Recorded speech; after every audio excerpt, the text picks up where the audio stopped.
morning to everybody. I just wanted to film a bit of an intro video here and welcome everybody to the yard, aka I guess the nursery. I'll take you for a quick little walk around a few things and yeah, we'll kind of add to it from there. This is kind of the project table where I pull stuff up I'm working on. This is an Alberta spruce that my daughter and I saved. It was pretty much half died off, so I figured we would bring it home and style it, and it seems to be a lot happier and healthier now that it's in there. There's a hinoki hiding back there.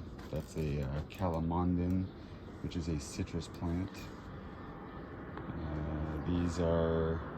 That's a schefflera in the middle that has roots growing over a big rock inside of there. On the sides, those are eugenias, aka brush cherries. I believe the proper term for them is Sixium or something along those lines.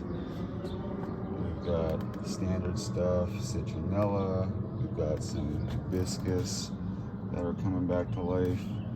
This is pink flamingo willow that we also saved. It was completely brown and yellow, and most of the leaves, the day I brought it home, I just stripped completely off. It was basically bare sticks, and as you can see, it's coming back to life lovely.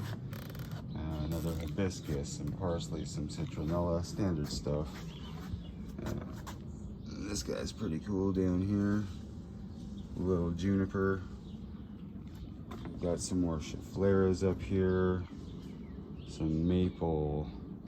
This is a parrot beak that very badly needs to be cut back, but I've just been letting it kind of grow crazy because it's that time of year. Let it beef up a little bit before I cut it back. This is podocarpus, Buddhist pines,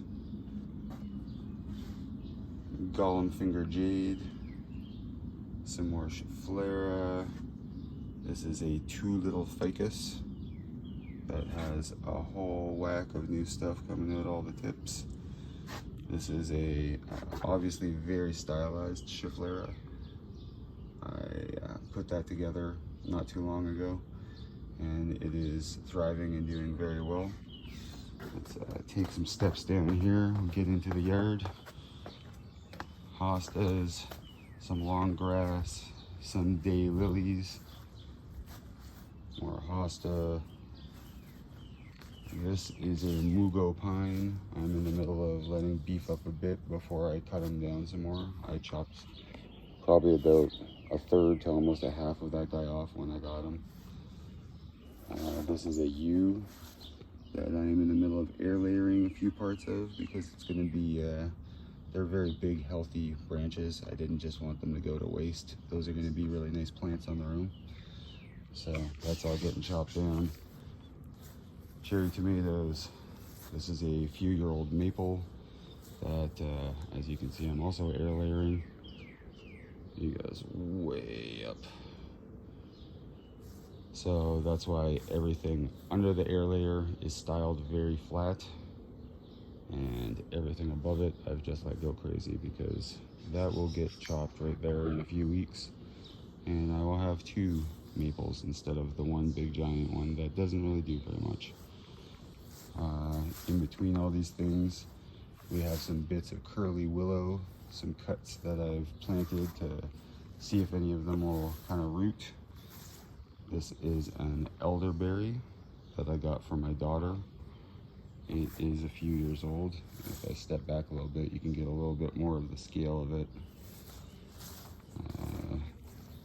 This is what the flowers look like when they bloom. And this is what they look like when they're about to bloom and just starting. And that is what they look like when they are gone. And elderberry are very, very healthy, very high in vitamin C and stuff. That's what they make sambucol and stuff out of. We got more tomato over here, little Roma guy. Oh, we got it back here, some random flowers and tall grass. We have a crab apple tree that obviously I am also in the middle of air layering because they make pretty cool bonsai. That's why I've already got part of the tree wired up and starting to be styled a little bit, even way ahead of time. And we've got a plum tree here, and it is a absolute giant.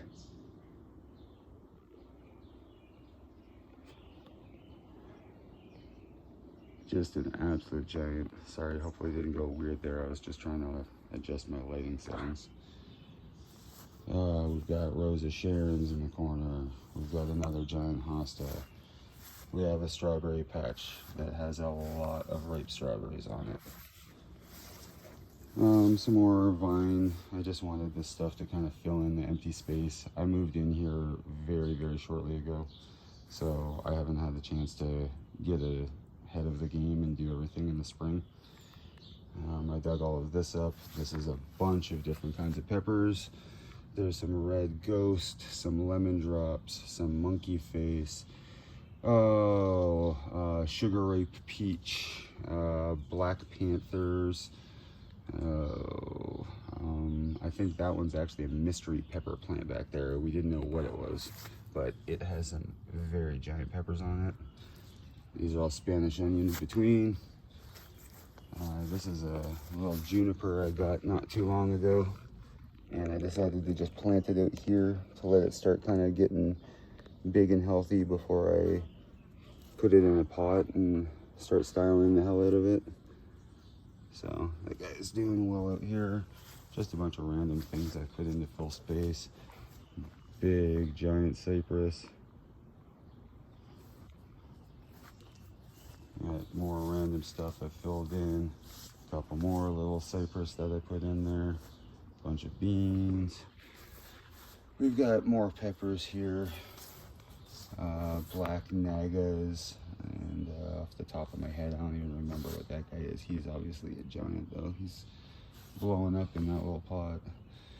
We've got roses that are coming back to life. Those had pretty much died off. This is about the only thing in the garden with any color here. That's why I'm trying to get roses and hibiscus and things like this guy here. This is going to be spaghetti squash.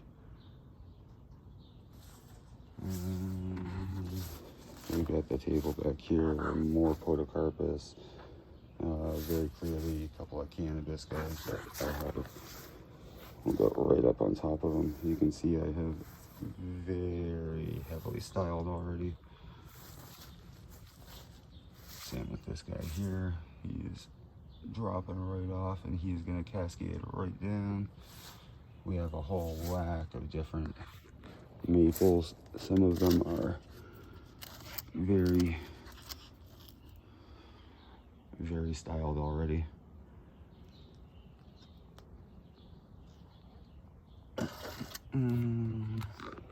We've got a rescue juniper back there, and a maple that I found in a muddy little spot at the edge of a parking lot, and he's coming back to life. Whole whack of mixed random Mexican peppers of all kinds.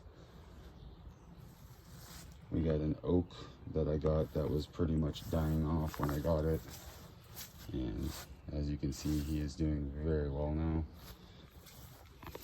This is a ficus,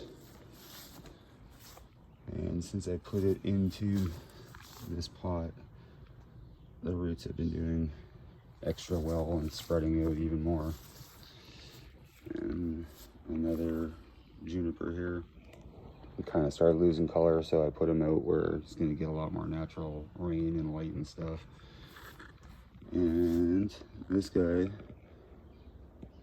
was a completely dead, beat up, rotten thing growing out of a crack in a parking lot.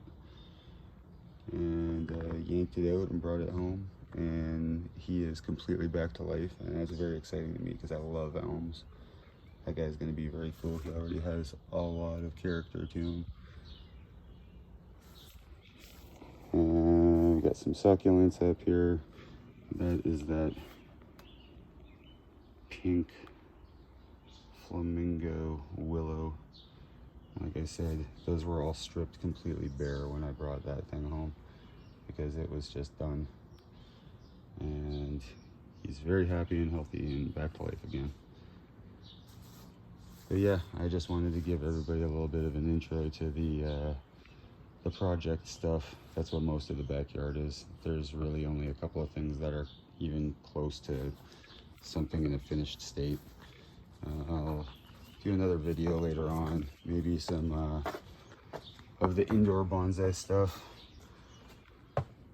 Introduce you guys to some of the weirder species, because that's where I kind of keep some of the stuff that needs to be safe and protected from some of the elements and whatnot. So yeah, that's about it.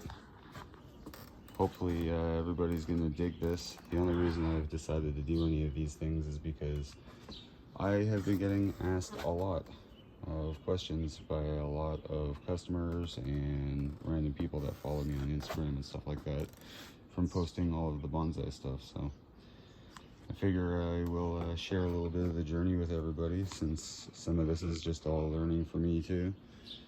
And yeah, guess thanks for watching the video, and keep your eyes out. I'll be posting a lot more and a lot of cool stuff as I'm working on plants. I will do videos of that, trying to explain what's going on, the process, why I'm doing it, all that kind of stuff. And yeah, everybody have a good day, and we'll see you again soon.